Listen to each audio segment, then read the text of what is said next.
विधानसभा निवडणुकीत लाडक्या बहिणींमुळे महायुतीची राज्यात सत्ता आली। त्या लाडक्या बहिणींची नाराजी आता स्थानिक स्वराज्य संस्थांच्या निवडणुकीत महायुतीला परवडणार नाही। त्यामुळे लाडक्या बहिणींची ई-केवायसीची प्रक्रिया तुर्तास थांबवली आहे। ऑक्टोबरचा लाभही पुढच्या आठवड्यात दिला जाणार आहे। आपण या संदर्भात अधिक माहिती घेऊयात आमचे प्रतिनिधी शिवाजी शिंदे यांच्याकडून।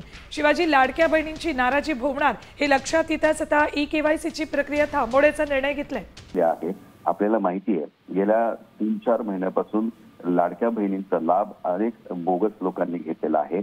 त्यानंतर ई-केवायसी ही प्रक्रिया सुरू झाली आणि जवळपास राज्यभरातून 56 लाख महिलांनी योजनेसाठी अर्ज केले होते। यात ज्या 4 चाकी असलेल्या महिला आहेत त्या सगळ्यांना यातून वगळण्याची प्रक्रिया सुरू झालेली आहे। परंतु स्थानिक स्वराज्य संस्थांच्या निवडणुका आता येऊ घातल्यामुळे तुर्तास या ई-केवायसी वरती ब्रेक लावण्याचा निर्णय सरकारने घेतले असल्याची माहिती सूत्रांकडून मिळते। ठीक धन्यवाद शिवाजी या संपूर्ण माहितीसाठी।